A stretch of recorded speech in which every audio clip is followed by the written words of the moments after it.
सुख, शांती व ऐश्वर्य मिळवण्यासाठी श्री महालक्ष्मी महात्म्य व्रतकथा पूजाविधी. श्री महालक्ष्मी महात्म्य गुरुवारची कहाणी. ओम श्रीं ह्रीं कमले कमलालये प्रसीद प्रसीद श्रीं स्वाहा. ओम श्री महालक्ष्मी देवी नमः. श्री लक्ष्मीची कृपा आपल्याला लाभावी, तिने आपल्या घरी सतत वास करावा, आपला संसार सुखा समाधानाने चालावा म्हणून प्रत्येक भाविक श्री लक्ष्मी देवीचे व्रत करतात.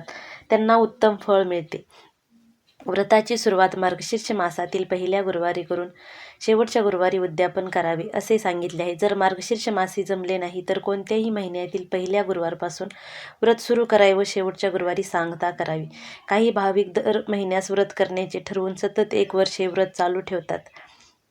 या श्री लक्ष्मी व्रताचे नियम, पूजाविधी व कहाणी व आरती इत्यादी दिले आहेत. त्याप्रमाणे आपण सर्व विधी करावा. श्री लक्ष्मीच्या कृपेने सर्वांचं मनोरथ पूर्ण होतात ही श्रद्धा ठेवावी. व्रताचे नियम. व्रत करणाऱ्यांनी गुरुवारी सकाळी लवकर उठावे, स्नान करावे व निर्मळ अंतकरणाने पूजाविधी करावा. दिवसभर उपवास करावा, रात्री भोजन करावे. या दिवशी काही आकस्मिक अडचण असेल तर दुसऱ्या कोणाकडूनही पूजा आरती करून घ्यावी. आपण उपवास करावा. एकादशी, शिवरात्री या अन्य उपवासाच्या दिवशी गुरुवारी फक्त पूजा आरती करावी, कहाणी वाचावी किंवा ऐकावी. व्रत पूजा व कहाणी ऐकण्यास शेजारी पाजारी बोलवावे. सायंकाळी गायीची पूजा करावी, गोग्रास द्यावा. उद्यापनाच्या दिवशी नेहमीप्रमाणे पूजा आरती व कहाणी वाचन झाल्यानंतर 7 सुवासिनींना अथवा 7 कुमारिकांना हळदी कुंकू देऊन 1 फळ आणि या व्रतकथेची 1 प्रत द्यावी. शक्य असल्यास ब्राह्मणाला शिदा, वस्त्र आणि दक्षिणा देऊन त्याला नमस्कार करावा. नंतरच आपण भोजन करावे. गुरुवारी संध्याकाळी पूजा आरती झाल्यावर सर्वांना प्रसाद द्यावा. कोणत्याही महिन्याच्या पहिल्या गुरुवारपासून ह्या व्रतात सुरुवात करून ते अखंड वर्षभर पाळून शेवटी उद्यापन करावे. यश समीपच आहे. पूजेची मांडणी. घरातील पूजेची जागा स्वच्छ करून तिथे पाट किंवा चौरंग ठेवावा. त्यावर कोरे कापड अंथरून त्यावर गव्हाची किंवा तांदळाची रास घालावी. त्यावर तांब्याचा कलश ठेवावा. त्यात दुर्वा, पैसा, सुपारी घालावी. कलशावर विड्याची 5 पाने किंवा आंब्याची ढाळी ठेवून वर नारळ ठेवावा. पाटावर किंवा चौरंगावर श्री लक्ष्मी देवीचा फोटो ठेवावा. लक्ष्मीची मूर्ती असेल तर फोटो न ठेवता मूर्ती ठेवावी. त्यासमोर विडा, खोबरे, खारीक, बदाम, इतर फळे, खडीसाखर किंवा गूळ ठेवावा. शेजारी गणपती म्हणून सुपारी मांडावी. पूजेची मांडणी पूर्ण झाल्यावर यथासांग पूजा करावी. पूजा संपल्यावर आरती करावी व सर्वांना प्रसाद द्यावा. रात्री श्री लक्ष्मीला मिष्टान्नाचा नैवेद्य दाखवावा. नंतर भोजन करावे. शुक्रवारी सकाळी लवकर उठून पूजा विसर्जन करावे. कलशातील पाणी तुळशीत ओतावे. तुळशीला हळदी कुंकू वाहून नमस्कार करावा. श्री लक्ष्मी देवीने पद्मपुरात सांगितले आहे की जो माझे व्रत नित्यनेमाने करेल तो सदैव सुखी राहील. या वचनावर विश्वास ठेवावा. श्री लक्ष्मी देवीची कहाणी. श्री गणेशाय नमः. श्री लक्ष्मी देवे नमः. ओम श्रीं क्लूम ओम धनदेहि माम. ओम धनदाय नमस्तुभ्ये. निधी पद्माधिपाय च भवन्तु तत्प्रसादाने मे धनधान्येति संपदा. त्याने घ्यावी. श्री लक्ष्मी देवीची कहाणी. द्वापार युगातील सौराष्ट्र देशाची मोहिनी. आटपाट नगर होतं. तिथे एक राजा होता. राजाचं नाव होतं भद्रश्रवा. तो शूर होता, दयाळू होता, प्रजादक्ष होता, देवा ब्राह्मणांना, साधू संतांना सुखवीत होता. राजाच्या राणीचं नाव होतं सूरजचंद्रिका. ती रूपानं सुंदर होती पण स्वभावानं गर्विष्ठ होती. मागच्या जन्मी ती होती एका वैश्याची बायको. नवऱ्याचं तिचं भांडण होई घरी वैतागली गेली निघून रानात. तिथं पाहिलं सुवासिनींना. त्या करीत होत्या लक्ष्मीव्रत. तिनं पाहिलं व त्यांच्याबरोबर तसं व्रत केलं. दुःख गेली, दारिद्र्य संपलं, परिस्थिती सुधारली. देवीची भक्ती करीत होती. पुढे गेली ती मरून. पुढचा जन्म स्त्रीचाच आला. पुढे भाग्य उजळलं. भद्रश्रवा राजाशी लग्न झालं. ऐश्वर्य हाती आलं. गर्वानं फुगली. गरिबांना विसरली. तोऱ्या ताठ्यानं बोलू लागली. दासदासीवर खेकसू लागली. एकदा काय झालं, देवीच्या मनी आलं राणीला भेटावं, मागची आठवण द्यावी. ती ओळखते का पाहावं. राणी राजवाड्यात मजेत राहत होती. राजा तिचं कौतुक करी. त्या दोघांना 7 मुलगे झाले. 1 मुलगी झाली. मुलीचं नाव होतं शांबाला. एके दिवशी अचानक देवीनं म्हातारीचं सोंग घेतलं. फाटकं वस्त्र लिहिली. हाती काठी घेतली. आधाराला हळूहळू पावलं टाकीत आली. राणीला भेटायला वाड्याशी आली आणि आरोळी दिली. आहे का कुणी घरी, घालील का कुणी. दासी आली बाहेर. म्हातारी दिसली समोर. तिनं विचारलं, कोण गो तू, कुठून आलीस, काम काय काढलंस, तुझं नाव काय, गाव काय, काय हवं आहे तुला. म्हातारी सांगू लागली हळू आवाजातच, तशात खोकला येई मधून. म्हातारी म्हणाली, माझं नाव कमलाबाई, द्वारकेहून आले इथं. राणीला भेटायचंय. कुठे आहे या राजाची राणी? दासी म्हणाली, राणीसाहेब आहेत महालात, मैत्रिणीशी गप्पा मारतायत. त्यांना सांगितलं तर मलाच रागवतील. तुला कशा भेटणार त्या? तुझा अवतार पाहून तुझ्यावरच खेकसतील, उनं दुनं बोलतील, मैत्रिणीही तुला हसतील. तू इथे बस आडोशाला, थोडा वेळ मैत्रिणी गेले की सांगते त्यांना. म्हातारीलाही राग आला होता. तीही संतापली. तुझी राणी पैशावर भाळली, माणुसकी विसरलीये. मागच्या जन्मी होती दरिद्री, आज झाली राणी, पण ती माझ्यामुळेच. मीच तिला देवीचं व्रत सांगितलं, तिनं केलं. आता देवीच्या कृपेनं राणीपदावर बसली. पण देवीची आठवणही नाही तिला. तिला आता संपत्तीचा गर्व आलाय, डोळ्यावर पैशाची धुंदी आलीय. गोरगरिबांना कशाला विचारेल ती? थोऱ्या मोठ्यांच्या मुली मैत्रिणी झाल्या, म्हातारी गरीब भिकारीण. तिला कोण विचारतंय? ही राणी लक्ष्मीव्रत विसरून गेली, घेतला वसा टाकून दिला, उतली मातली. पण याचं फळ तिला भोगावंच लागेल. नंतरच डोळे उघडतील तिचे. जाते मी परत. दासीनं म्हातारीला पाणी दिलं, हात जोडले, म्हणाली, मला सांगाल हे व्रत? मी करीन ते नेमानं, उतणार नाही, मातणार नाही, घेतला वसा सोडणार नाही, दिलेला शब्द विसरणार नाही, मोडणार नाही. म्हातारीनं त्या दासीला व्रताचा वसा सांगितला. ती उठली व काठी टेकीत तिथून निघणार तोच माडीवरून एक मुलगी लगबगीने खाली आली. ती होती राणीची मुलगी श्यामबाला. ती आली निकळवून म्हणाली, आजी रागवू नका, माझी आई चुकली, तिच्यासाठी मला क्षमा करा, मला धीर द्या, आईला दिलेला शाप मागे घ्या, मी तुमच्या पाया पडते, मुलीवर दया करा. म्हातारीला आली मुलीची दया. मुलीची होती कोमल काया.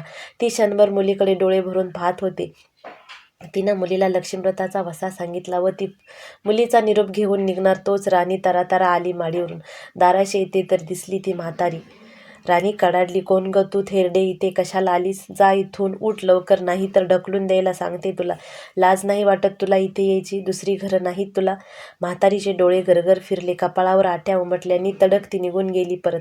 पुढं दासीनं लक्ष्मीव्रत घेतलं. तिची स्थिती उत्तम सुधारली. ती गेली दासी पण सोडून.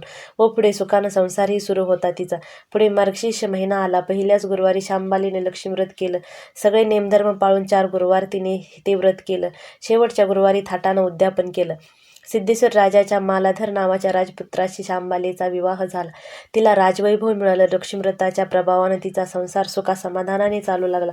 पण भद्रस्रवा व सूरजचंद्रिका राणी यांना हळूहळू वाईट दिवस दिसायला लागले. शत्रूनं भद्रस्रवाचं राज्य लुबाडलं. सूरजचंद्रिका राणी होती ती स्थिती बदलली. भद्रस्रवाला फार वाईट वाटे. राणीला रडू कोसळलं. पण करणार काय? एक एक दिवस चिंतेनं उगवत होता तसाच मावळत होता. रानावनात हिंडून कष्टाचे दिवस ती काढीत होते. भद्रस्रवाला वाटलं मुलीकडे जावं, तिला पाहावं. तो एकदाच तिच्या घरी निघाला. चालून चालून दमला होता. नदी तीरावर विसाव्यासाठी थांबला. राणीची दासी नदीवर येत होती. तिनं भद्रस्रवांना पाहिलं, ओळखलं. परत लगबगीने घरी गेली. राजाला बातमी सांगितली. मालाधरानं माणसं पाठवली. रथ पाठवला. अश्वशूरांना घरी आणलं. मान सन्मान केला. नवी वस्त्र दिली व गळ्यात हार घातला. श्यामबाला वडिलांची नीट व्यवस्था ठेवत होती. राजाचे दिवस मजेत जात होते. आता परत जायचा विचार त्याच्या मनाने घेतला. जावयाला तसं सुचवलं. भद्रस्रवा मुलीचा व जावयाचा निरोप घेऊन निघाला. जावयानं नोकराजवळ एक हंडा दिला. मोहरांनी भरला होता तो. नोकरांच्या सोबतीने राजा पुन्हा घराकडे निघाला. परतला. चंद्रिकेला भेटला. हंडा पाहून ती खुल्ली. हंड्यावरचं झाकण काढलं. आत पाहते तो काय, आत दिसले कोळसे. सूरजचंद्रिकेने कपाळावर हात मारून घेतला. नवऱ्याला सांगितलं. तोही चकित झाला ते ऐकून. दुःखाचे दिवस संपत नव्हते. दारिद्र्याचे भोग सुटत नव्हते. चिंतेचे ढग सभोवर दिसत होते. काळजीचा वणवा भडकत होता. सूरजचंद्रिकेला एक एक दिवस अडचणीचा वाटत होता. तिच्याही मनाने घेतलं, एकदा मुलीला भेटावं, डोळे भरून पाहून यावं. आपल्या नशिबाचे भोग आपणच सोसायला हवे. दुसरं करणार काय? एका गुरुवारीच ती घरून निघाली. मुलीच्या गावच्या नदीतीरी बसली. अगदी दमून गेली होती ती. त्यावेळीच एक दासी नदीवर आली होती. तिनं राणीच्या आईला ओळखलं. ती महाली गेली. राणीला बातमी दिली. तुमची आई नदीवर बसली, खूप दमलेली दिसली, तिला आणायला पाठवा कुणीतरी.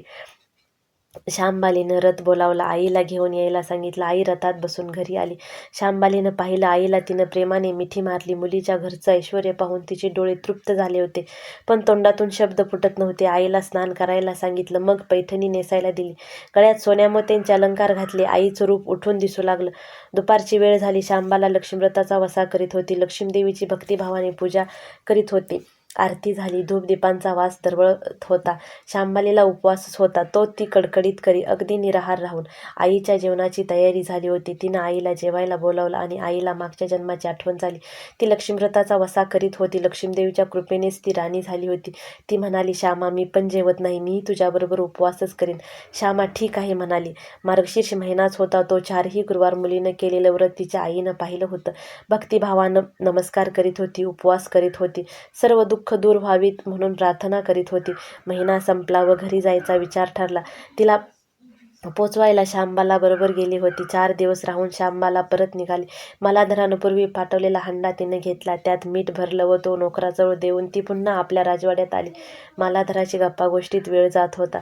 त्यानं सहज विचारलं, माहेरहून काय आणलं? शांबालीनं बरोबर आणलेल्या हंड्याकडे बोट दाखवलं. मालाधरानं झाकण काढलं. आत काय दिसलं त्याला? मिठाचे खडे.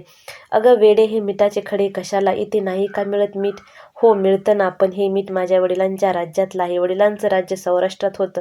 तिथल्या शेजारच्या समुद्राचं आहे हे मीठ. समुद्रतीरावर दूरवर माझ्या वडिलांचं राज्य पसरलं होतं. पण आज शांबालीच्या सांगण्यातील गोम राजाने हेरली होती, पण तो विचारचक्रात गुंतला होता. शांबाला सांगत होते, हे मीठ जीवनाचं अमृत आहे. मिठानंच अन्नाला रुची येते. मीठ नसेल तर सारे पदार्थ तळणी बेचव. जो माणूस जिथं मीठ खातो तो धन्याशी नेहमीच इमानी राहतो. त्याचं रक्षण करतो. कामात कसूर झाली तर प्राणापारणी करतो. मालाधराचं विचारचक्र थांबलं नव्हतं. त्यानं ताबडतोब आपले सेवक आपल्या सासऱ्याकडे भद्रस्रवाकडे पाठवले व त्यांना ताबडतोब बोलावून घेतलं. भद्रस्रवाला या तातडीच्या बोलवण्याचा काहीच अर्थ कळत नव्हता, पण अधिक विचार न करता तो तातडीने जावयाकडे आला. दोघांची गुप्त बैठक झाली व त्यातून एक नवा विचार निश्चित ठरला. भद्रस्रवानं आपली अनुमती दिली होती. मालाधरानं आपल्या मुख्य सेनापतींना ताबडतोब भेटून जाण्याची आज्ञा केली. सेनापती आले व त्यांनी मालाधरांना आदरपूर्वक वंदन केले. काय आज्ञा? असं नम्रपणे विचारलं. भद्रस्रवाचं राज्य जिंकून घेतलेल्या शत्रूवर ताबडतोब स्वारी करून जायचं. प्रत्येक सैनिकाच्या हाती या हंड्यातल्या एक मिठाचा खडा द्यायचा. शपथ घेऊन शर्तीनं झुंजायला सांगायचं. राजाच्या आज्ञेनुसार सेनापतीनं सर्व व्यवस्था केली व दुसऱ्याच दिवशी सर्व सेना घेऊन शत्रूवर चाल केली. शत्रू बेसावत. मालाधराचे सैनिक अधिक सावधगिरीने शत्रूच्या राज्यावर तुटून पडले. घणाघाती लढाई सुरू होती, पण मालाधराच्या सैनिकांचा पवित्रा शत्रूला अडवताच येत नव्हता. शत्रूचे सैनिक जमिनीवर कोसळत होते. मालाधराचे सैनिक पराकाष्ठाने पुढे सरसावत होते. युद्धाचं तांडव अखंड चालू होतं. सूर्य पश्चिमेकडे सरकत होता. थोड्याच वेळात अंधार पसरणार होता. मालाधराचे सैनिक अधिक ईर्षेने पाऊल पुढेच खेचत होते आणि शेवटी मालाधराच्या सैन्यानं शत्रूचा पुरा फडशा पाडला होता. मालाधराच्या सैन्यानं अपूर्ण विजय मिळवला होता. भद्रस्रवाचं राज्य पुन्हा मिळवलं होतं. मालाधराला व शांबालीला ही आनंदाची वार्ता सेनापतीनं ताबडतोब कळवली. मागे राहिलेल्या सैनिकांनी त्या शत्रूच्या राज्यातील मुख्य खजिना लुटला. अफाट संपत्ती त्यांना मिळाली होती. ती पोत्यात भरून मालाधराकडे आणली. त्यात सोन्याच्या मोहरा होत्या, अनेक नाणी होती, कित्येक शस्त्रांचा साठाही होता. मालाधरानं भद्रस्रवाला चंद्रिका राणीला घेऊन यायला सांगितलं. ती आल्यावर घरात आनंदाला उधाण आलं होतं. तो होता गुरुवारचा दिवस. शांबालीनं लक्ष्मीव्रताची पूजा केली, आरती केली. धूपदीपाचा सुगंध दरवळत होता. तिनं व तिच्या आईनं उपवास केला होता. रात्री देवीची आरती झाली. देवीला नैवेद्य झाला व सर्वांचं मिष्टान्नाचं जेवण झालं. मार्गशीर्ष महिन्यातील हा शेवटचा गुरुवार, लक्ष्मीव्रताचा शेवटचा दिवस. या मंगल मुहूर्तावर मालाधरानं भद्रस्रवाचं राज्य त्याच्या स्वाधीन केलं व या व्रताची खरी सांगता झाली. राजा राणी परत आपल्या सौराष्ट्रात आली. सूरजचंद्रिकेने पुन्हा लक्ष्मीव्रताचा वसा घेतला व तो आजन्म पाळला. घरची स्थिती पुन्हा पूर्वीप्रमाणे सुधारली होती. राजाचे 7 मुलगे कुठेतरी दूरदेशी गेले होते. तेही अचानक घरी आले. त्यांना पाहून आईवडिलांना जो आनंद झाला त्याचं वर्णन शब्दात सांगणं अगदी अशक्य. श्री लक्ष्मीदेवीच्या व्रताचा हा अपूर्व अनुभव राजा राणीने पुढे सतत घेतला. त्यांचे जीवन निश्चित झालं होतं. दुःखाचं वादळ पूर्ण थांबलं होतं. सुखाचे वारे सर्वांनाच सुखवीत होते. अशी ही साठा उत्तराची कहाणी सर्वांनी वाचावी, ऐकावी व लक्ष्मीच्या कृपेने त्यांचं घर सदैव फुलावं अशी 5 उत्तरात सुफल संपूर्ण करून सर्वांनी देवीला वंदन करावे ही प्रार्थना. कथा वाचून झाल्यानंतर आपल्याला ह्या मंत्राचा 108 वेळा म्हणजे 1 माळी जप करायचा आहे. तर तो मंत्र असा आहे, ओम ऐं श्री महालक्ष्मी नमः. ओम ऐं श्री महालक्ष्मी नमः या मंत्राचा आपल्याला 108 वेळा जप करायचा असतो. आणि महालक्ष्मी अष्टकम तुम्हाला एक वेळ म्हणायला जमत असलं तर एक वेळी म्हणा किंवा 11 वेळा म्हणलं तरीही चालतं. तर ते महालक्ष्मी अष्टकम असं आहे. नमस्तस्ये तू महामाये श्रीपीठे सुरपूजिते शंखचक्र गदा हस्ते महालक्ष्मी नमोस्तुते. नमस्ते गरुडारूढे कोलासुर भयंकरी सर्व पाप हरे देवी महालक्ष्मी नमोस्तुते.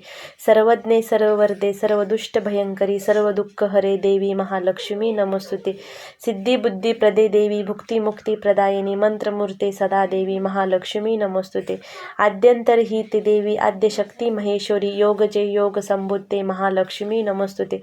स्थूल सूक्ष्म महारौद्रे महाशक्ती महोदरे महापापहरे देवी महालक्ष्मी नमोस्तुते. पद्मासनस्थिते देवी परब्रह्मस्वरूपिणी परमेशी जगन्माता महालक्ष्मी नमोस्तुते. श्वेतांबरधरे देवी नानालंकारभूषिती जगत्स्थिते जगन्माता महालक्ष्मी नमोस्तुते.